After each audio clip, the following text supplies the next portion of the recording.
lokasi. Sebelumnya kami berangkat ke sana, kami audiensi dulu dengan tim percepatan pengembangan investasi. Ya, kami lakukan untuk menggali informasi apa perencanaan-perencanaan yang mereka miliki. Setelah kami ke warga, kemudian kami melakukan tatap muka langsung dengan beberapa pihak. Di situ bisa dilihat mulai dari BP Batam, Pemko Batam, kemudian masyarakat adat, kemudian Polres, kemudian Kanwil dan Kantah Kota Batam. Ya, itu sebagai rangkaian untuk konfirmasi, klarifikasi dan seterusnya. Ya, lanjut. Nah, apa yang kami temukan dalam konteks keberadaan kampung tua? Ya, data kependudukan mereka punya. Mereka rata-rata memang ber-KTP semuanya. Ya, dan bahkan kami menemukan satu contoh KTP seseorang yang sudah lanjut usia, ya, yang diterbitkan tahun 80-an. Kemudian bahwa penguasaan secara fisik, ya, bidang tanah itu mereka buktikan juga dengan mereka saat itu membayar pajak bumi dan bangunan. Ya. Kemudian makam-makam tua juga ada patok, tapak, tugu, ya. Dan ini yang di Sembulang, yang di Kampung Tua Rempang Cate itu ada juga patok tanda batas antar kampung di setiap kampung tua. Lalu ada data-data yang menyangkut soal proses pendidikan, ya, di salah satunya diindikasi dengan ijazah tahun 89 dari salah seorang warga. Lanjut. Nah, ini rangkaian kegiatan yang tadi kami sharekan, ya. Saya kira tidak perlu saya ulang, ya, karena ini hanya foto-foto dari aktivitas kami selama kami menggali informasi dari berbagai pihak di sana. Lanjut. Nah, ini yang penting, teman-teman sekalian. Ada rekam jejak secara yuridis. Bagaimana sebenarnya keberadaan kampung tua ini, ya. Dimulai dengan ada SK Wali Kota Batam nomor 105, ya, yang pada dasarnya menetapkan kampung tua dengan nama dan lokasi antara lain, ya, antara lain pada Kecamatan Galang ada 3 kampung. Kemudian diktum kedua dalam SK ini dikatakan terhadap kampung tua yang telah ditetapkan pada diktum pertama tidak direkomendasikan untuk HPL Otorita Batam. Saat itu masih namanya Otorita Batam yang kemudian menjadi BP Batam. Dan kewenangannya di bawah pemerintah Kota Batam. Itu 2004. Lalu Perda Kota Batam nomor 2 2004 itu juga menegaskan bahwa untuk memberikan kepastian hukum terhadap perlindungan kawasan perkampungan tua, perlu dilakukan kegiatan inventarisasi dan penetapan kawasan perkampungan tua dengan keputusan wali kota. Ya, itu ada di pasal 21 ayat 5. Lalu tahun 2006 ya ada keputusan bersama BP Batam dan Wali Kota Batam tentang tim evaluasi dan inventarisasi kampung tua. Jadi teman-teman bisa lihat sebenarnya tahun-tahun 2000-an itu semangat untuk, ya, memetakan, mengidentifikasi kampung tua itu sudah diketok, ya, melalui SK Wali Kota, melalui tim dan seterusnya. Bahkan hasil dari tim kajian itu tahun 2007 yang dasarnya itu SK Gubernur itu menyatakan bahwa perkampungan tua yang terdapat di Pulau Rempang dan pulau-pulau lainnya yang termasuk dalam nota kesepakatan itu antara PT MEK dan BP Batam, itu direkomendasikan harus tetap dipertahankan, ya, sehingga tidak termasuk dalam wilayah pengembangan kawasan. Ini yang kemudian kemarin kita klarifikasikan, kita konfirmasikan kepada BP Batam maupun Pemko. Kenapa rekomendasi ini tidak ditindaklanjuti? Ya, artinya dibiarkan saja menggantung sampai kemudian terjadi peristiwa kemarin. Tahun 2011 terbit keputusan bersama Pemko Batam dan BP Batam tentang perubahan SKP tim penyelesaian kampung tua. Ya. Lalu tahun 2015 muncullah maklumat kampung tua yang ditandatangani oleh, nah ini menarik, oleh Gubernur, oleh Pemko Batam, oleh DPRD, oleh Kantah, oleh RKWB. RKWB itu semacam lembaga yang memiliki tugas untuk apa namanya istilahnya kemarin, merawat warisan budaya, ya, warisan budaya, termasuk di situ Kampung Tua. Lalu LAM, Lembaga Adat Melayu. Poinnya adalah mendukung penuh dikeluarkannya 33 titik kampung tua di Kota Batam dari HPL BP Batam dan menyerahkan penyelesaiannya kepada Pemko Batam. Nah, kenapa 33? 33 ini ternyata memang yang hanya di Pulau Batam saja. Ya, tapi kalau teman-teman nanti membaca secara lebih rinci, ya sebenarnya maksudnya kampung tua itu ya semua yang ada di area pulau-pulau yang ada di sana. Hanya kemudian yang tertuang dalam maklumat ini karena waktu itu informasinya status quo begitu ya. Yang di luar Pulau Batam itu termasuk Rempang Galang itu masih status quo. 2020.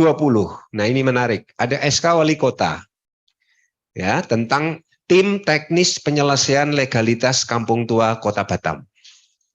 Jadi sudah ada SK juga. Yang kalau kita baca SK itu ya secara detail, ya saya coba bacakan. Ya, pada dasarnya ada semangat untuk melindungi, melestarikan, ya, mempertahankan nilai-nilai budaya masyarakat asli Batam. Ya, nah artinya ini ada semacam apa ya, sebuah langkah yang sepertinya kemudian tidak tuntas. Sampai kemudian muncul persoalan kemarin itu. Ya, yang ya tidak ada yang salah ketika seorang Menteri ATR BPN mengatakan mereka tidak punya sertifikat. Iya, tidak salah. Ya, tapi kami melihatnya justru kenapa proses legalisasi yang sudah dimulai di awal tahun 2000-an, 2004 sampai hari kemarin kok tidak difinalisasi, tidak dijalankan, tidak diproses dan tidak selesai. Ya, sehingga muncullah kemudian peristiwa kemarin. Nah, yang terakhir menariknya, tahun 2021 muncul Perda Kota Batam nomor 4 tahun 2021. Di sana perkampungan tua itu sudah tidak diatur lagi. Ya. Nah, ini secara yuridis memang menjadi unik karena dulu awalnya semangatnya mau melegalisasi karena real mereka ada sudah turun temurun. Tapi kemudian di akhir, di Perda yang terakhir 2021, hilang. Ya. Nah, ini sesuatu yang saya kira memang unik, tanda petik ya. Karena mereka terlibat dalam proses itu, ya, orang-orang yang seharusnya tahu dan yang mengeluarkan bahkan ya keputusan-keputusan sebelumnya. Ya. Lanjut. Ini keterangan warga Kampung Tua yang ada di Pasir Panjang, ya. Pasir Panjang ini salah satu kampung yang ada 130 KK di sana, ya. Hasil investigasi kami, mereka tidak mendapatkan penjelasan yang utuh, ya, tentang proyek EcoCity, ya. Kemudian mereka menilai bahwa semuanya kok serba cepat, ya. Kemudian mereka juga menyatakan bahwa apa yang mereka tangkap itu cenderung tidak tetap berubah-ubah, nggak jelas, nggak pasti. Ya. Kemudian ya ini yang paling menggelisahkan hari ini adalah mereka didatangi oleh petugas tim gabungan ya dari Pemko, dari BP Batam, dari TNI, Polri gitu, ya, yang istilahnya memang door to door untuk bergerilya meminta persetujuan warga. Ya. Prinsip dasarnya warga Kampung Pasir Panjang menyatakan kepada kita bahwa mereka tidak mau direlokasi. Ya, mereka hanya mendukung penataan kampung saja. Ya, dan berharap pada pemerintah adanya pembinaan dan penataan kampung Pasir Panjang. Jadi bukan relokasi. Bukan juga pergeseran dalam bahasanya PP Batam terkini ya, pergeseran bukan relokasi. Lanjut. Itu Pasir Panjang. Lalu kampung yang kedua Tanjung Banon. ada 130 kakak, ya. Warga sudah tahu ada rencana-rencana pemerintah untuk memberikan kompensasi, ganti rugi, lahan, rumah pengganti, dan seterusnya. Namun informasi tersebut tidak diterima secara langsung kepada mereka. Artinya mereka tidak pernah ya dikumpulkan, diberi informasi secara langsung, itu enggak. Ya, jadi hanya dari mulut ke mulut. Sudah ada 2 kali pengecekan lahan dan pendataan kepada warga, namun tidak pernah dilakukan pertemuan untuk menjelaskan maksud dan tujuan pendataan tersebut. Temuan lain di Kampung Tua ini adalah belum adanya dialog dan komunikasi dari pihak pemerintah kepada warga secara langsung. Ya, mengklarifikasi bahwa belum ada persetujuan relokasi dari warga dan menolak relokasi serta tawaran ganti kerugian yang diberikan oleh pemerintah. Jadi Kampung Tanjung Banun ini sama dengan Pasir Panjang, pada dasarnya mereka tidak mau dipindahkan dari tempatnya. Yang ketiga, Kampung Sembulang. Lanjut. Kampung Sembulang ini ada 130 KK juga, ya, 2 RT, 1 RW, ya. Nah, ini mereka merasa dalam tekanan hari-hari ini, karena mereka bahkan ketika nggak ada orang di rumah, formnya itu dimasukkan di pintu. Kalau nggak ada orang tuanya, anaknya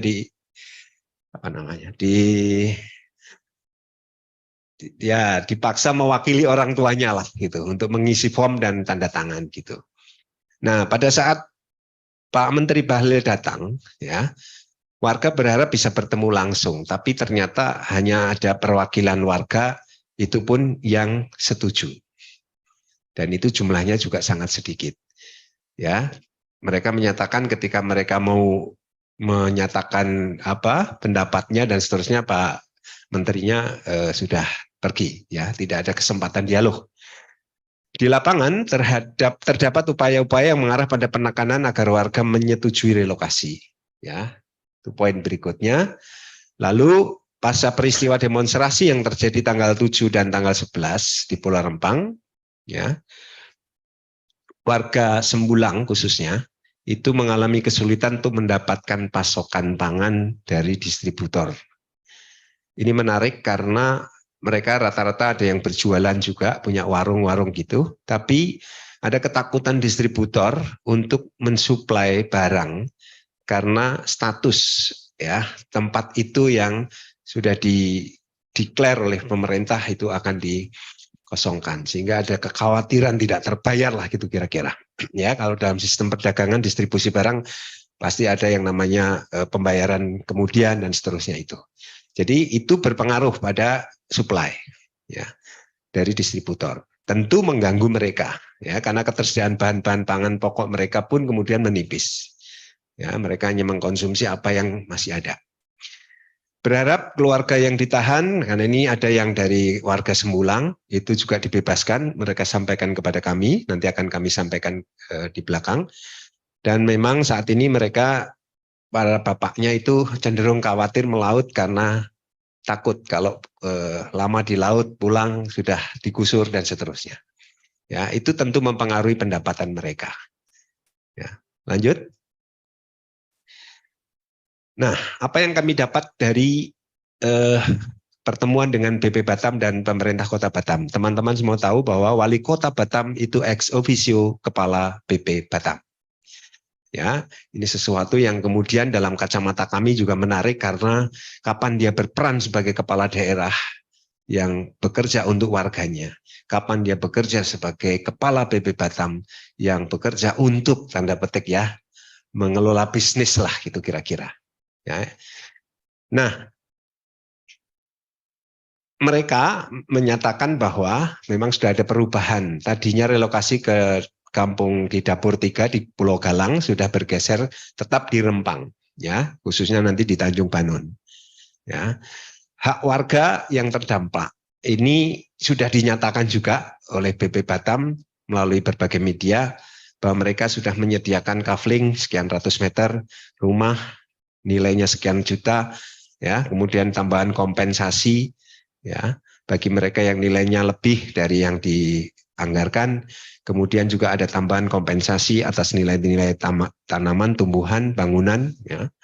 Lalu mereka juga menyatakan akan ada bantuan relokasi sementara mulai dari biaya hidup per bulan per orang 1,2 juta. Kemudian ada uang sewa rumah 1,2 juta per hunian per bulan, paket bahan pangan, dan juga disiapkan transportasi. Ya. Nah, kawasan tahap pertamanya itulah kampung-kampung yang kemarin kami kunjungi. Ya, karena tahap pertama yang 2.000 hektar itulah nanti akan langsung berdampak pada eksistensi kampung-kampung tua yang ada di situ. Yang rencananya untuk kawasan industri, kawasan menara, dan itu ada di wilayah Tanjung Banun gitu. Area apa namanya? Pergeserannya dalam bahasa mereka.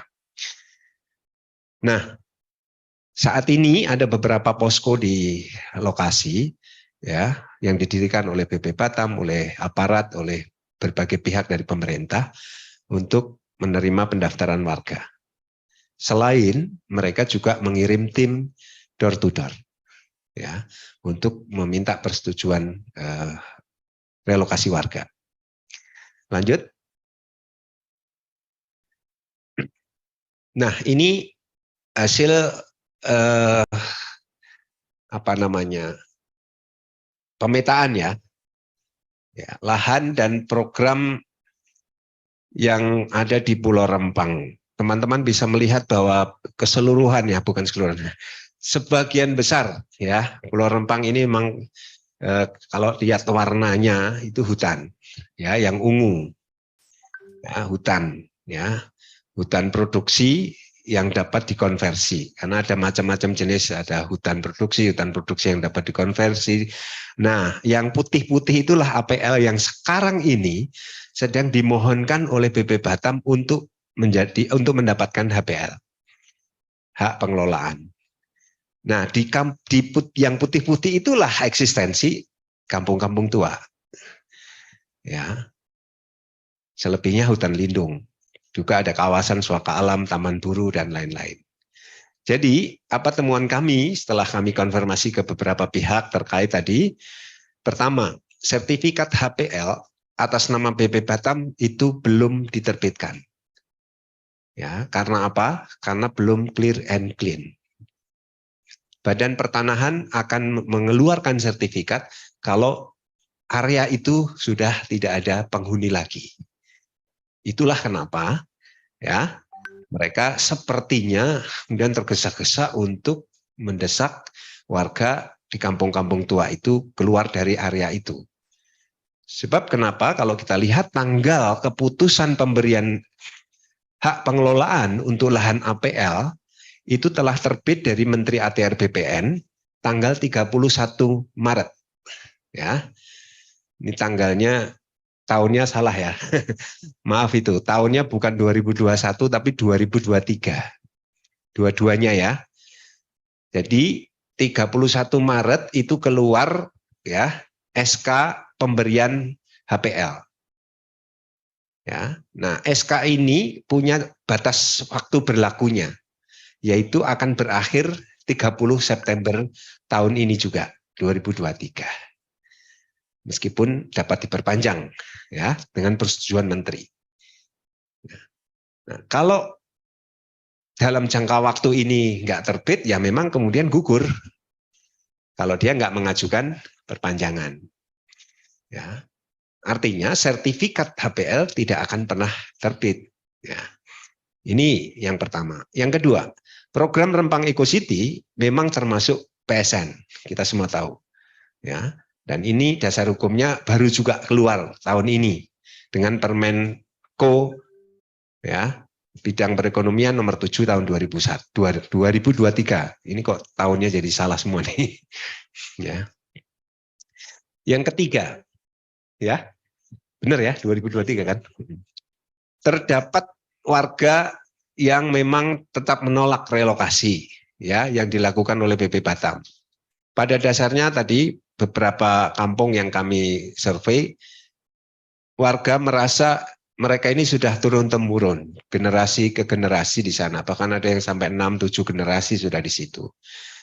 Dan mereka merasa tidak ada jaminan bahwa mereka kalau dipindahkan akan mendapatkan sumber-sumber mata pencaharian yang sama.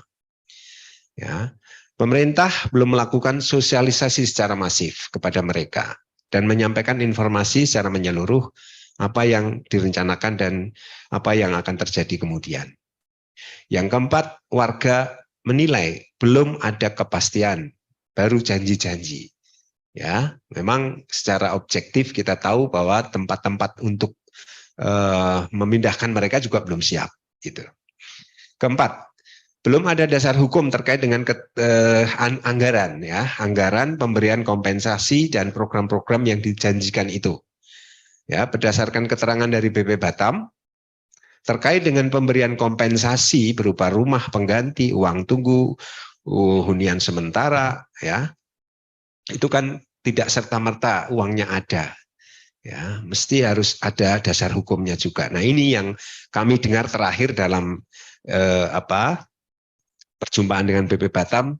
Saat itu juga Presiden dengan beberapa menteri terkait dan kepala BP Batam memang sedang rapat terbatas ya untuk membahas itu. Apakah nantinya akan keluar peraturan Presiden untuk hal ini, kita belum tahu. Ya. Yang kelima, belum seluruh perkampungan tua di Batam ditetapkan batasnya oleh Pemko pemerintah Kota Batam. Nah, ini juga yang secara langsung dinyatakan oleh lembaga adat Melayu yang mewakili komunitas kampung tua. Mereka sejatinya menghendaki segera ada penetapan batas-batas kampung tua itu. Ya, yang pernah dimulai ya tadi tahun 2004 dengan berbagai kebijakan pemerintah kota saat itu, tapi tidak tuntas. Lanjut, temuan sementara dari Ombudsman. Yang pertama, terkait dengan penegakan hukum oleh aparat kepolisian ketika waktu itu ada demonstrasi tanggal 7, tanggal 11 September. Kita fokus ke tanggal 11 karena yang tanggal 7 sepertinya sudah ada kebijakan untuk penangguhan penahanan ya dari para pihak yang ditangkap. Nah, saat ini di rutannya Polres ya itu ada 35 orang ya ditetapkan sebagai tersangka terkait kericuhan tanggal 11 September di BP Batam ya. Kemudian secara umum kondisi mereka baik ya, 7 diantaranya kemarin kami sempat berdialog dengan mereka yang memang berasal dari kampung-kampung tua itu. Ya. Nah, pada prinsipnya secara hukum warga yang ditahan ini sudah mendapatkan bantuan hukum dari penasihat hukum.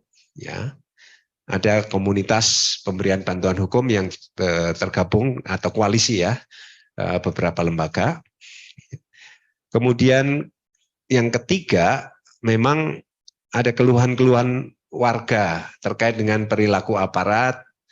Kalau kita bicara soal trauma, itu mereka masih ada.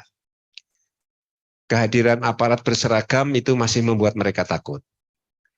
Ya, dalam banyak hal karena ya itu sama sekali hal baru bagi kehidupan mereka yang udah puluhan tahun di situ. Ya, tiba-tiba tidak nyaman dengan berbagai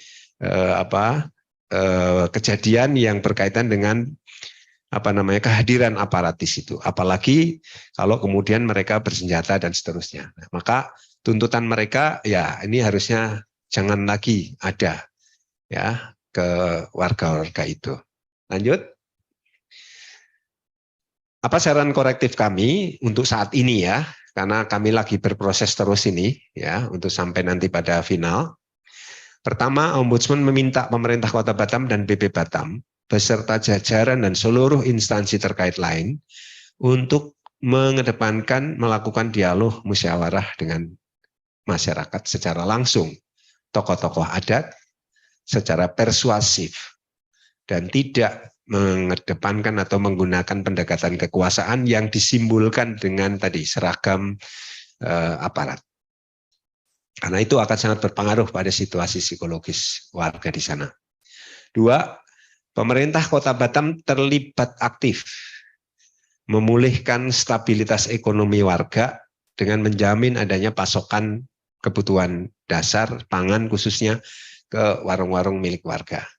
Ya, karena ini berkaitan dengan kebutuhan dasar ya, kebutuhan dasar yang harus ada, tersedia, terjangkau ya. Ini penting. Yang ketiga, Polres Balerang ya membebaskan atau memberikan penangguhan penahanan bagi warga yang masih ditahan sesuai dengan ketentuan. Ini juga sudah kami nyatakan langsung di depan Kapolres ya, bahwa Ombudsman meminta mereka warga dari Kampung Tua yang ikut demonstrasi yang tidak menggunakan senjata tajam, yang tidak terkait dengan narkoba, ya, yang betul-betul memperjuangkan untuk mempertahankan kampungnya itu dibebaskan atau ditangguhkan. Ada komitmen disampaikan oleh Kapolres, ya. Kita lihat saja nanti bagaimana. Yang keempat, pemerintah Kota Batam bersama dengan BP Batam ya menegaskan dan menyampaikan secara langsung, tidak melalui wakil begitu, langsung baik itu tulisan maupun tertulis kepada warga tentang keputusan pemerintah ya untuk tidak adanya relokasi dalam waktu dekat. Ya, nah ini memang satu hal yang bagi kami penting ya untuk mengkondisikan dulu situasi di sana agar masyarakat tenang dulu. Artinya tidak memaksakan diri ya untuk kemudian bahkan menggunakan pendekatan kekuasaan. Ya, itu poin yang keempat. Selanjutnya, apa yang akan kami lakukan ke depan? Slide berikutnya. Kami masih akan terus melakukan permintaan keterangan ke pihak terkait, ya, secara khusus juga nanti Mabes Polri terkait dengan bagaimana sih sebenarnya pendekatan aparat terkait dengan proyek-proyek strategis atau program-program strategis nasional. Ya, sudah banyak PSN, tetapi kenapa kemudian yang terkait dengan masalah-masalah ini harus dengan mengerahkan aparat, ya. Konfirmasi temuan-temuan kami tentunya, ya, itu akan selalu kita tindak lanjuti. Dan kemudian nantinya kami akan menyerahkan LHP kami, apa yang kami sudah hasilkan nanti akan kita serahkan ke pihak-pihak terkait. Dan tentunya kemudian memonitor apakah apa yang kami sampaikan, kalau ada korektif action di situ, apakah dijalankan atau tidak. Ya. Nah, salah satu yang terkait dengan konfirmasi itu dijanjikan oleh BP Batam, karena mereka menyampaikan sudah ada sekian ratus warga yang mendaftar untuk relokasi. Sementara kami menemukan di lapangan tidak ada yang setuju relokasi. Nah, angka-angka ini sedang kami coba telusuri. Betulkah ada sekian ratus orang? Ya, karena teman-teman tahu di Pulau Rempang itu selain warga kampung-kampung tua yang sudah turun-temurun, ada banyak orang di sana, ada banyak pendatang di sana dengan yang punya tanah sekian hektar, yang punya usaha ini, punya usaha itu, klasifikasinya itu macam-macam. Nah, pertanyaannya yang bersedia ini siapa? Jangan-jangan pendatang, jangan-jangan bukan warga-warga kampung. Ini yang kami sedang telusuri, ya, karena menurut kami ini penting validasi data, ya. Jadi jangan hanya diklaim sudah sekian ratus orang, tapi pertanyaannya siapa mereka? Ya, ini penting. Ya, itu yang kemarin kami belum dapatkan detailnya by name, by address, ya, karena bagi kami itu penting untuk kita telusuri, ya, supaya tidak hanya sekedar gitu ya disampaikan angkanya sekian tapi siapa mereka kita nggak pegang data. Memang belum pegang data kita ya karena mereka baru menjanjikan akan memberikan kepada kita. Itu saja teman-teman. Mbak Dalena mungkin ada sesuatu yang terlewat yang mau di highlight, silakan. Terima kasih Pak Widiantoro atas penjelasannya. Secara umum tadi ya Pak, semua ini adalah pengumpulan data-data faktual di lapangan, termasuk juga keterangan-keterangan, tidak semua betul keterangan kami tuangkan di sini, paling tidak ada beberapa yang memang masih perlu pendalaman dan seterusnya, begitu. Baik Bapak Ibu dan rekan-rekan sekalian, demikian tadi paparannya. Untuk selanjutnya barangkali ada yang ingin mengkonfirmasi atau ingin bertanya ataupun memberikan informasi, begitu ya, kami persilakan. baik yang hadir secara langsung maupun daring melalui Zoom. Ada Pak Ibu yang dari langsung ya, silakan.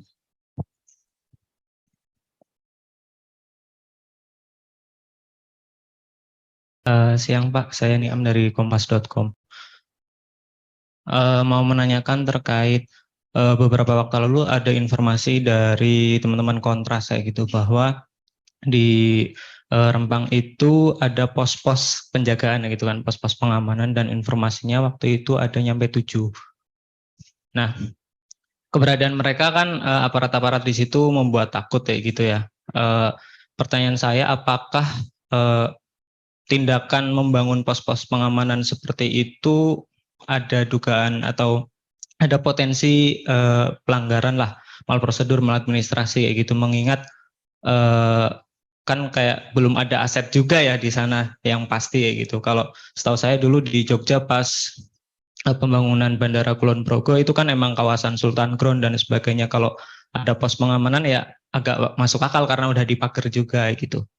Ya mungkin itu sih Pak. Ya, ya ini soal perspektif ya. Memang kalau bicara pos di tulisan di video kita tadi ada ya. Mereka sekarang tinggal 4 Mas. Ya, itu di titik-titik itu mereka klaimnya BP Batam itu tempat untuk mereka melayani mereka yang mendaftarkan dirinya untuk ikut dalam proses relokasi itu. Nah, pos-pos itulah yang diklaim BP Batam sumber informasi berapa banyak orang yang sudah mendaftar. Sekali lagi, baru diklaim oleh mereka dari pos-pos itu. Ini yang terus terang bikin penasaran Ombudsman juga. Apakah kemudian datang dari kampung-kampung itu di mana pos itu berada. Ya. Tapi dalam konteks ini klaim mereka seperti itu. Bukan dalam artian pengamanan, dalam artian di situ aparat, ya karena gabungan itu ada Satpol PP, ada orang Pemko, ada orang BP Batam gitu. Ya yang kami lihat 1-2 berseragam Brimob, ya ada. Ya, tapi pos ini menurut BP Batam adalah sekarang pos untuk menampung warga yang mau mendaftarkan diri dalam program relokasi. Gitu. Terima kasih. Ya, terima kasih Pak Widi atas penjelasannya. Ada lagi Bapak Ibu, rekan-rekan, silakan.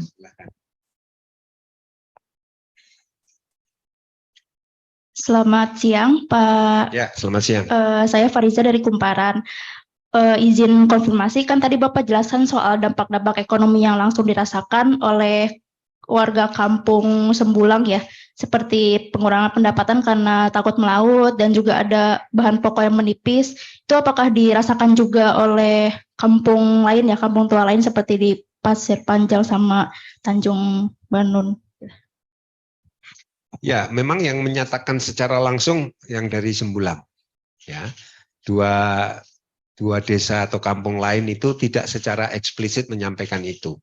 Ya, tapi mungkin Mbak Delena ada informasi kemarin sempat mungkin beberapa teman tanya jawab secara personal gitu ya. Tapi yang di depan forum itu yang menyampaikan baru dari Sembulang. Ya, begitu Mbak. Oke, lanjut. Baik, ada lagi Bapak Ibu, rekan-rekan? Mungkin yang melalui daring, jika ada kami persilakan untuk menyalakan audionya. Tidak ada ya? Baik. Kalau atau teman dari perwakilan Kepri, ada, Ori, silakan kalau ada ya, tambahan. mungkin tambahan dulu ya. Ada Pak Lagat di sana. Ada yang raise hand Pak? Oh silakan. Ya Pak Lagat, kita ke Pak Emerson Tarihoran dulu ya Pak ya. Nanti ditambahkan. Silakan Pak Emerson.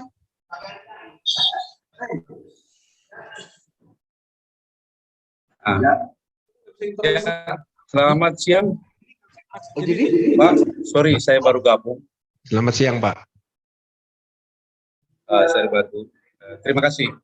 Saya ingin menyampaikan berbagai hal Pak. Satu, Pak Emerson dari mana Pak? Saya dari ontop.co.id. media cyber di Batam. Silakan Pak. Yang pertama saya ingin sampaikan bahwa sebenarnya ada informasi yang tidak transparan kepada warga setempat. Pertama itu bahwa sebenarnya mereka itu adalah sebagian memang warga pendatang, tapi sebagian lagi adalah warga tempatan, disebut di sini ya, yang sudah turun-temurun. Bahwa perlakuan kepada dua jenis penduduk di sana itu harusnya berbeda. Itu yang pertama. Yang kedua, tidak adanya musyawarah sebelum terjadinya rencana relokasi. Itulah yang faktanya yang terjadi di sana sehingga muncul perlawanan. Nah, dalam perlawanan ini sebenarnya mereka itu hanya mempertahankan hak-hak dasarnya sebagai warga nelayan yang harus tinggal di tempat khusus ya, seperti di di tepi-tepi pantai. Itu yang mereka tidak mau meninggalkan lokasi di mana habitat mereka, hidup mereka di situ. Itu yang kedua. Yang ketiga, saya ingin tanyakan juga kepada Ombudsman bahwa ada 6 perusahaan yang sudah sempat mengurus HPL dan sudah mendapat izin, tapi dipaksa untuk dilepaskan. Nah, informasi yang kita dengar dari Mahfud ND bahwa sebenarnya dulu katanya sudah diberikan kepada PT MEK. Tapi setelah kita telusuri perjanjian dengan PT MEK, semua tidak berdasar hukum. Kenapa ini harus dipertahankan sesuatu yang tidak berdasar hukum? Karena memiliki hak-hak yang resmi, itu yang dibuat kerjasama untuk menampung investasi baru gitu. Itu menjadi pertanyaan juga bagi kami jurnalis yang sudah memahami ada banyak informasi yang disembunyikan, ada hak-hak yang diabaikan, sehingga terjadi persoalan yang begitu banyak, overlapping. Pak Mahfud sendiri di dalam penjelasannya, dia menjelaskan bahwa seolah-olah keributan yang terjadi di Rempang itu adalah disebabkan perusahaan ini yang sudah memiliki hak, padahal itu kan dua hal yang berbeda. Gitu. Jadi mohon diberikan dulu pandangan oleh Ombudsman tentang berbagai hal di Rempang yang menjadi pemicu masalah dan sampai sekarang apa penanganannya ke depan. Gitu Pak. Terima kasih. Baik, terima kasih Pak Emerson. Silakan langsung saja Pak. Ya, yang pertama kami setuju Pak, kalau bicara transparansi itu sudah terkonfirmasi tadi Pak, bahwa warga di sana yang kami kunjungi tidak pernah mendapatkan penjelasan ya Pak ya, secara langsung ya, secara utuh begitu. Lalu yang kedua tadi, ya sudah terjawab juga Pak soal musyawarah, memang itu hal yang penting tetapi terabaikan ya saya kira. Nah yang ketiga ini menarik Pak, ya nanti Bu Dahlena bisa nambahkan. Memang sejak tahun 2001 ya, ketika ada perjanjian 2001 ya, 2000 perjanjian PT MEK dengan BP Batam ya. 2004 Pak.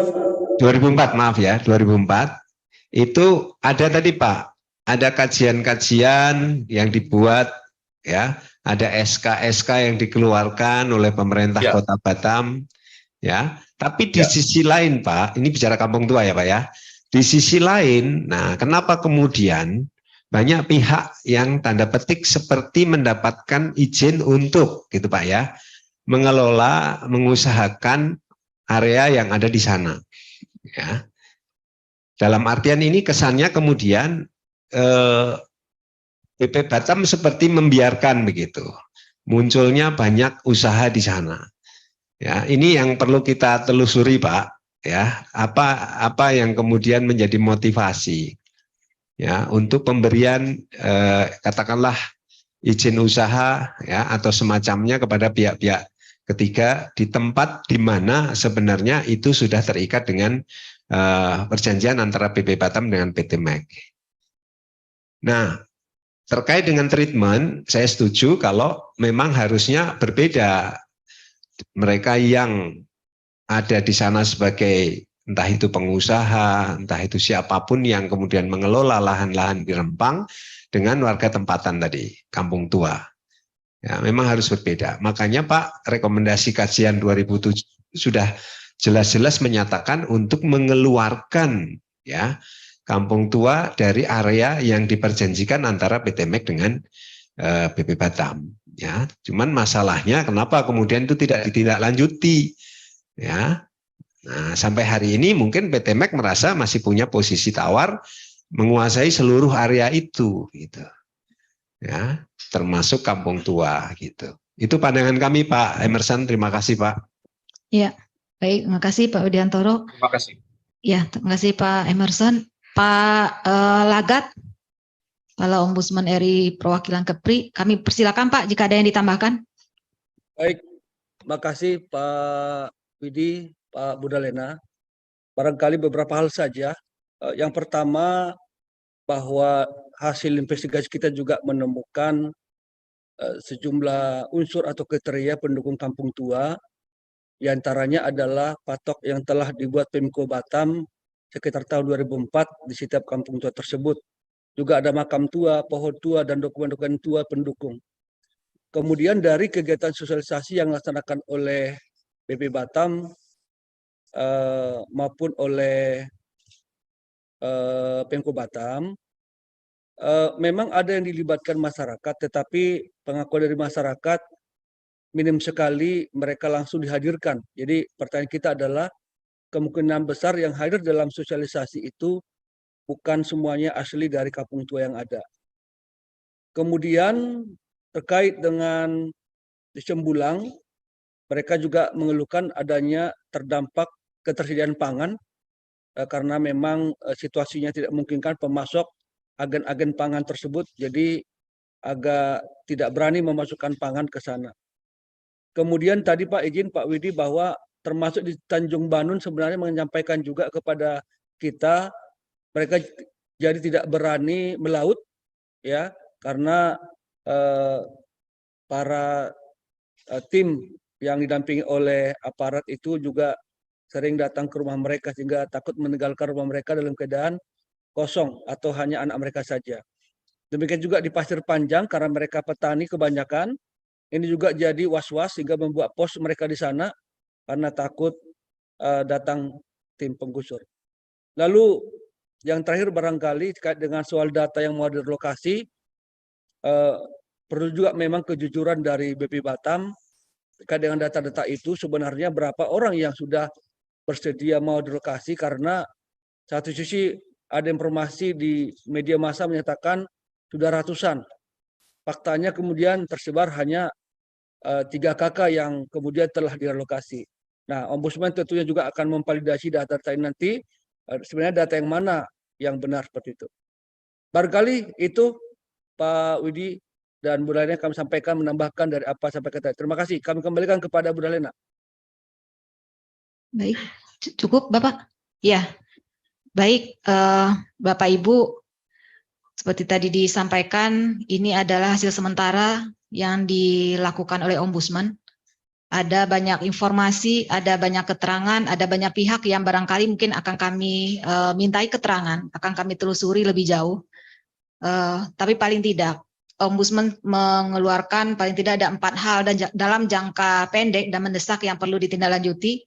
Tadi seperti yang disampaikan, perlu mengintensifkan musyawarah mufakat dan pendekatan ya kepada warga secara persuasif. Tidak hanya warga setempat, tapi juga masyarakat adat atau tokoh-tokoh adat dan tokoh-tokoh masyarakat yang ada. Itu yang pertama. Kemudian yang kedua, pemerintah Kota Batam perlu terlibat gitu ya, perlu terlibat aktif memulihkan kondisi ekonomi warga dengan tadi menjamin pasokan pangan bagi warga-warga yang memang mata pencariannya dari perdagangan gitu ya, seperti warung dan seterusnya. Kemudian yang ketiga, tentu ini kiranya menjadi atensi oleh pihak kepolisian agar melakukan pembebasan bagi tahanan yang saat ini masih ditahan tentu dengan sesuai dengan syarat-syarat dan ketentuan yang berlaku, karena tentu ini harapan dari keluarganya yang saat ini sedang ada di rumah gitu ya, itu yang sangat diharapkan.